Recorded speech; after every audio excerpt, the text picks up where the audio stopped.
تم اسے نہ کھاؤ، حالانکہ جو چیزیں اس نے تمہارے لیے حرام ٹھہرا دی ہیں وہ ایک ایک کر کے بیان کر دی ہیں۔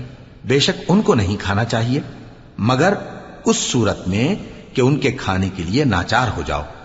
اور بہت سے لوگ بے سمجھے بوجھے اپنے نفس کی خواہشوں سے لوگوں کو بہکا رہے ہیں۔ کچھ شک نہیں کہ ایسے لوگوں کو جو اللہ کی مقرر کی ہوئی حد سے باہر نکل جاتے ہیں تمہارا پروردگار خوب جانتا ہے۔ اور ظاہری اور پوشیدہ ہر طرح کا گناہ ترک کر دو۔ جو لوگ گناہ کرتے ہیں وہ عنقریب اپنے کیے کی سزا پائیں گے۔ اور جس چیز پر اللہ کا نام نہ لیا جائے اسے مت کھاؤ کہ اس کا کھانا گناہ ہے۔